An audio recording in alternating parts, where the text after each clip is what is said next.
నమస్తే తెలంగాణ తీసుకుందాం. కవితకు వచ్చిన తర్వాత గట్టిగైంది. ఒక్కరోజే ఎన్ని సమస్యలు, ఏమేమి ఉన్నాయి సమస్యలు చూద్దామా. రుణమాఫీ పేరుతో తమకు జరిగిన అన్యాయంపై ఆదిలాబాద్ రైతులు పోరుబాటు పట్టారు. తాంసీ మండలం పాదయాత్ర చేపట్టిన రైతులు మండల కేంద్రంలో ధర్నా నిర్వహించారు. రైతు రుణమాఫీ ఒకటి. పేదల బస్తీపైకి రేవంత్ బుల్డోజర్. ఓవైపు అధికార పార్టీ నేతలకు నోటీసులతో సరిపెడుతున్న హైడ్రా పేదల ఇండ్లపైకి మాత్రం బుల్డోజర్లు తోలుతున్నది. శుక్రవారం హైదరాబాదులోని రామ్నగర్ మణెమ్మ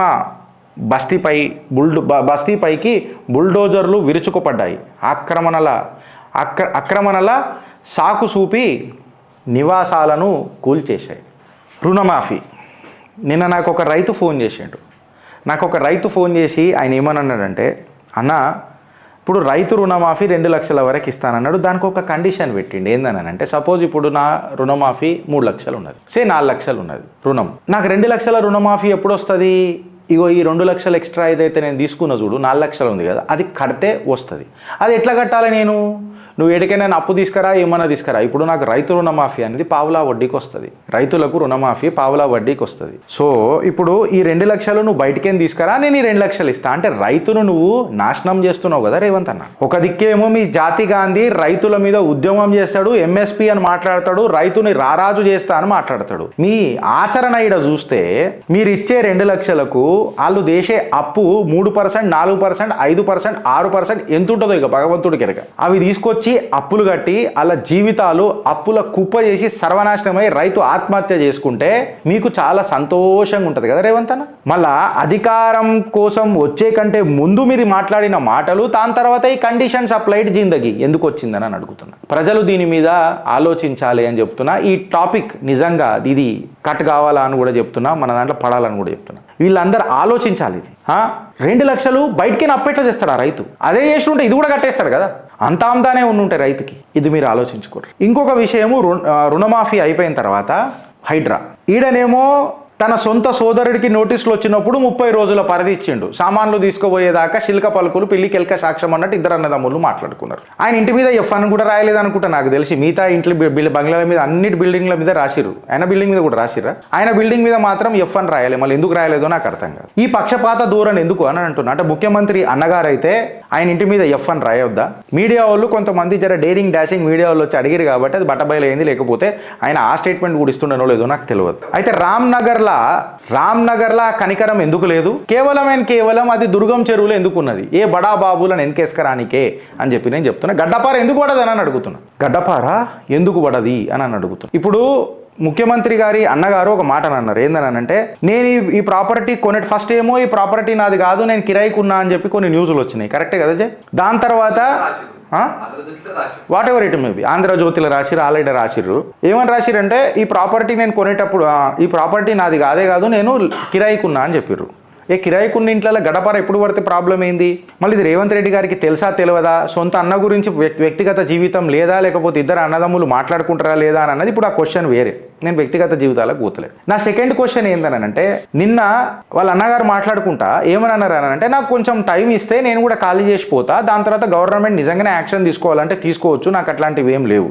ఇది నేను కొనేటప్పుడు నాకు తెలియదు, ఇది FTL లేదా బఫర్ జోన్లోకి వస్తుందని నాకు తెలియదు అని అన్నారు. So I'm telling you with a గర్జించి చెప్తున్నా, ignorance of law is not an omission of law. నాకు తెలియదు, నేను మర్డర్ చేసినా నాకు తెలియదు, నేను రేప్ చేసినా నాకు తెలియదు, నేను అది చేసినా అని అంటే ఈడ కూర్చొని సౌమిని, సాంప్రదాయని, సుప్పిని, చొక్కమైన సొంటిని అని చెప్పి న్యాయ వ్యవస్థ కూర్చోదు సార్.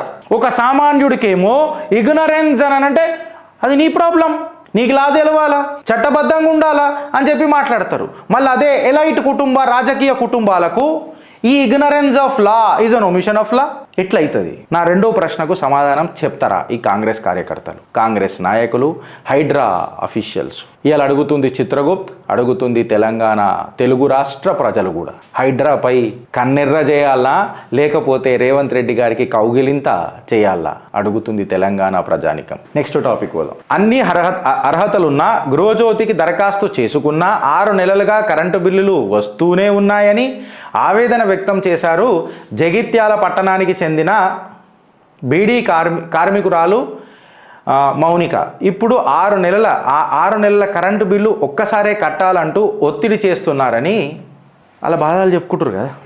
6 గ్యారెంటీల మీద ఎంత డైవర్జన్ నడుస్తుందనంటే, హైడ్రా తీసుకొని వచ్చి 6 గ్యారెంటీల మీద డైవర్జన్ చేసిండు. హైడ్రా తీసుకొని వచ్చి రైతు రుణమాఫీ మీద డైవర్జన్ తీసుకొని వచ్చిండు. హైడ్రా తీసుకొని వచ్చి దరిద్రం అట్టగడతానన్న రేవంత్ రెడ్డి ఇప్పటిదాకా దాని మీద మాట్లాడలే. హైడ్రా తీసుకొని వచ్చి కాళేశ్వరం అవినీతిని అరిగట్టి ఏదైతే దోసుకున్న సొమ్మును తెలంగాణ ప్రజలకు పంచిపెడతానన్నాడు. 9 నెలలాయ్ మళ్ళీ పండా కాయన అడుగుతుంది తెలంగాణ.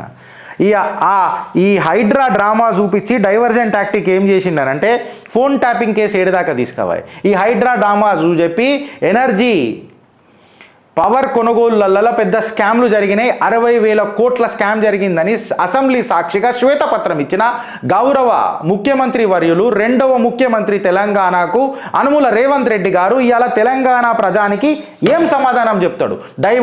డైవర్జన్ టాక్టిక్స్ తప్ప. మహాలక్ష్మి పేరు మీద ఫ్రీ బస్సు అని మహిళలకు పెట్టి మిగతా అన్ని రేట్లు పెంచినాయి నిజం కాదా? ఒక లాజిస్టిక్స్ ప్యాకేజ్ పంపాలనంటే మొన్న ₹2 ఉన్న, అంటే ₹2 లేదు, 60, 70, 80 లేదు, 370 రూపాయలు, 250 రూపాయలు అయింది. ఇది నిజం కాదా?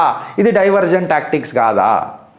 మహాలక్ష్మి పేరు మీద పోకడలు మాట్లాడే రెస్పెక్టివ్ మంత్రి అండ్ టు దట్ మ్యాటర్ ముఖ్యమంత్రి, వారిద్దరికీ ఇవాళ సగౌరవంగా ఒక ప్రశ్న ఏం పడుతుందంటే తెలంగాణ ప్రజలకేని, ఆర్టీసీ విలీనం ఏడదాకొచ్చింది? ఈ డైవర్జన్ టాక్టిక్స్ హైడ్రా పేరు మీదకి ఎందుకు రుద్దుతారు? ఓన్లీ హైడ్రా డిస్కషన్ అవుతుంది ఇప్పుడు. నేను చూసుకుంటలే, నాకు తెలుసులే, రైతు రుణమాఫీ కిందకి నేను చూసుకుంటలే. Hydraa biggest drama of Telangana is Hydraa. దాని పేరే కరెక్ట్ పెట్టిరు, హైడ్రామా ఈజ్ హైడ్రా.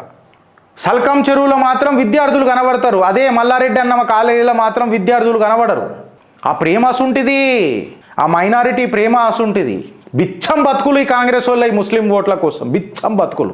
నేను చెప్పింది రాంగ్ అయితే ఉతికారేయరి ఫ్రెండ్స్, లేకపోతే ఓ నలుగురికి ఈ ఛానల్ గురించి సబ్స్క్రైబ్ చేయమని చెప్పుండ్రి, ఓ నలుగురికి ఇగో ఇడు మాట్లాడేది నిజం అని చెప్పుండ్రి. సాక్షాత్తు ముఖ్యమంత్రి కార్యాలయానికి పంపిర్రి, ఈ ప్రశ్నలకు జవాబు చెప్పాలి అలా రేవంత్ రెడ్డి గారు. రామ్ నగర్లా మీకు అవినీతి కనిపించింది, రామ్ నగర్లా మీకు అక్కడ అధికారులను పెట్టి బుల్డోజర్లు పెట్టి ఇల్లు కూలగొట్టాలనిపించింది, మళ్ళీ వాసవి కన్స్ట్రక్షన్స్ మీద ఎందుకు కనబడతలేదు అని అడుగుతున్నా. ఏ లంక బిందెల కోసం ఎదురు చూస్తున్నారని చెప్తున్నా. సీమ్నెత్తురు లేని సీఎం ఇవాళ తెలంగాణ ప్రజలకు ఏం చెప్తాడు అని అంటున్నా. భూలక్ష్మి మాత గుడిపైన ఏడదాకొచ్చింది అని అడుగుతున్నా. భారతీయ జనతా పార్టీ నాయకులు సైలెంట్ కూర్చుంటారేమో, చిత్రగుప్త్ కూసోదు. రేవంత్ అన్న మీ సమాధానాల కోసం ఎదురు చూస్తుంది తెలంగాణ ప్రజానికం. చెప్పురి జవాబు. ఏడదాకొచ్చింది. వాసవి మీద ఉన్న ప్రేమ రామ్నగర్ ప్రజల మీద ఎందుకు లేదు అని అడుగుతున్నా నేను. వాసవికి గడ్డపార ఎందుకు పడలేదని చెప్తున్నా. కోమటికుంట చెరువు మీద సాక్షాత్తు ఇదే ఛానల్లా కోఆర్డినేట్స్ పెట్టి మనం మాట్లాడినాం. అందరు ఛానల్ పోయి కెమెరాలు పెట్టుకొని నిలబడతారాడ. ఒక చెరువులు కట్టిర్రు. అరే ఎంత లోపలికి వచ్చిండు చెరువులకు? బఫర్ జోన్లో దొరుకుడే కష్టంగా ఉంటుంది పర్మిషన్లు. అసుంటిది ఫుల్ ట్యాంక్ లెవెల్లో ఎట్లా కట్టిండ్రు అని చెప్పి కోఆర్డినేట్స్ మార్క్ చేసి మరి చూపించింది మీ ఛానల్, చిత్రగుప్త ఛానల్. ఎప్పుడు వచ్చినాం అన్నది కాదన్నా, కట్ బుల్లెట్ దిగిందా లేదా ఇది గుర్తుపెట్టుకోరు ఫ్రెండ్స్. సల్కం చెరువు మీద కూడా ఎవ్వరు చేయని విశ్లేషణ మీ చిత్రగుప్తు ఛానల్ చేసింది. వాసవి మీద ఆ ప్రేమేందో, మళ్ళీ రామ్నగర్ మీద ఆ వేసవి మండలెందుకో, బగబగ మండే మంటలెందుకో. Money makes money friends. ఈ రాజకీయ నాయకులకు పైస కావాలా? పైసున్నోడికే పరమాత్మ అంటారు. పైసున్నోడి ప్రాజెక్టులు నడుస్తూనే ఉంటాయి, మీ ఇల్లులు మాత్రం బుల్డోజర్కి గురవుతాయి. ఇది మీకు అర్థం చేసుకున్న రోజు ఎప్పుడైతుందా అని చెప్పి నేను చూస్తున్నా. లక్షణాలున్న నాయకులను ఎన్నుకుర్రా నాయనా అంటే, నాకెన్ని లక్షలు ఇచ్చిండ్రు, నా జాతికి ఎన్ని లక్షలు ఇచ్చిండ్రు, నా కులానికి ఎన్ని లక్షలు ఇచ్చిండ్రు అని మీరు గెలిపించినప్పుడల్లా ఇగో ఇట్లా సామాన్యుల ఇంటి మీద బుల్డోజర్లు పడుతూనే ఉంటాయి. వాసవి మీద ఎందుకు పడలే? కర్ణ కటాక్షాలు ఉన్నాయా వాసవికి? ఎవరితో? దాని మీద డిస్కషన్లు ఎందుకు అవుతున్నాయి? ఇంకా 30 ఫీట్ల రోడ్ ఉంటుంది, 10 ఫ్లోర్లు, 20 ఫ్లోర్లు ఇస్తారు ఈ వాసవికి. అది కూడా చిట్టా బయటికి తీస్తుంది చిత్రగుప్తిక. అట్లా మస్తున్నాయి. 2004లో రిజిస్ట్రేషన్ అయి 2006లో ఓనర్కి తెలియకుండా క్యాన్సలేషన్ అయిపోయింది ఒక ప్రాపర్టీ. ఓనర్కి, ఆ రిజిస్టర్డ్ ఓనర్కి తెలియకుండా క్యాన్సిల్ అయిపోయి బ్యాంకులో ఆక్షన్ అయిపోయి బ్యాంకులకైనా ఒకడు కొన్నాడు. మల్కం చెరువులో కడతాడు, మల్కం చెరువు పక్కన కడుతున్నాడు ఒక కన్స్ట్రక్షన్. కొనేటోళ్ళకి అందరికీ హెచ్చరిక జారీ చేస్తున్న, గడ్డపార దించేది ఇదే చిత్రగుప్త్. జిహెచ్ఎంసి ఏమేం దరిద్రాలు చేసిందో బట్టబయలు చేసేది ఇదే చిత్రగుప్త్. పెద్ద పేర్లు కన్స్ట్రక్షన్లు పెట్టి కడతారు, లేక్ వ్యూ ఫేసింగ్ అని అంటారు. వ్యూ ఫేసింగ్ ఉండదాడ, బుల్డోజర్ ఫేసింగ్ ఉంటుంది. మల్కం చెరువు దగ్గర కడుతున్న ఆ కన్స్ట్రక్షన్లకు కూడా నేను హెచ్చరిక, ఇంకా పేర్లు నేను చెప్తా జర్రాగుర్రి. I'm preparing my ground tight, air tight చేసి నేను వస్తా.